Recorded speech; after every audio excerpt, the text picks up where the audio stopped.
नमस्कार। सदीनामा रोज़ाना बुलेटिन में मैं सुनीता अरोड़ा 5 मार्च 2024 का संपादकीय प्रस्तुत कर रही हूँ, जिसका शीर्षक है 3 का 13 कर दे तेरा मेरा नाम दरोगा धर दे। लेखक हैं इंजीनियर राघव, जो अतिथि संपादक हैं। लेखक कोरा पर सक्रिय हैं। आइए सुनते हैं उनके विचार।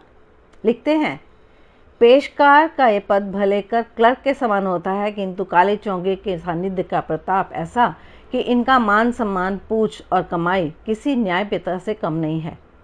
वकील, न्याय कर्मचारी, न्यायपिता वस्तुतः एक बड़े मकड़ी का जाला है। जो अभागा इसमें फंस गया, उसका भक्षण होगा ही, यह तय है।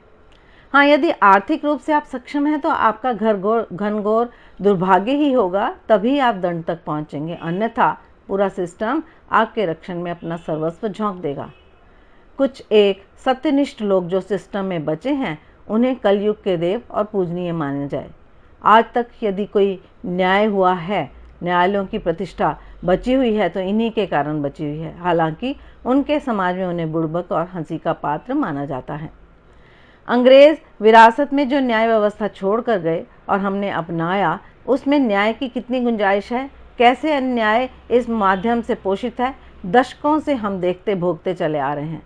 बल्कि परवर्ती समय में जिस सिंघवी मॉडल से जज बनाए जाने लगे और इस विधि से तैयार उनके विश्वास पात्रों ने कैसे उनके हितों की रक्षा के लिए आंख के शर्म के पानी का आखिरी कतरा तक गिरा दिया, हम बस ठगे हुए देखे जा रहे हैं। देश में करोड़ों करोड़ों केस दशकों दशकों पेंडिंग रह रहे हैं। जिला न्यायालयों से घिसटते सुप्रीम कोर्ट तक पहुंचने में लोगों की पीढ़ियां निकल जा रही हैं। वहीं पहुंच वाले लोगों की तो जमानत याचिकाएं तक सुप्रीम कोर्ट सीधे सुनता है और बिना दूसरे पक्ष को सुने 2 मिनट में ही जमानत दे देता है। संसद द्वारा पास जुडिशरी रिफॉर्म को इन्होंने कूड़ेदान में डालकर पूरी निर्लज्जता से भाई भतीजावाद वाला कॉलेजियम सिस्टम चला रखा है। लेकिन विधायिका अपना काम ठीक से नहीं कर रही। इसका सर्टिफिकेट हर दूसरे दिन इन्हें जारी करना रहता है। कैसा दुर्भाग्य है हमारा कि जिनके लिए हम आश्वस्त हैं कि हमें न्याय नहीं मिलेगा, न्याय के लिए अंततः उन्हीं की देहरी पर हमें जाना पड़ता है। जिनके लिए मान के स्थान पर केवल धिक्कार है, क्षोभ है, क्योंकि वे अप्रश्नेय हैं।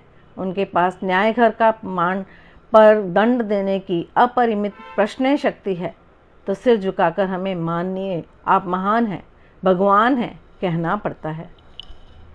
तो क्या यह स्थिति, हमारा ये दुर्भाग्य कभी बदलेगा?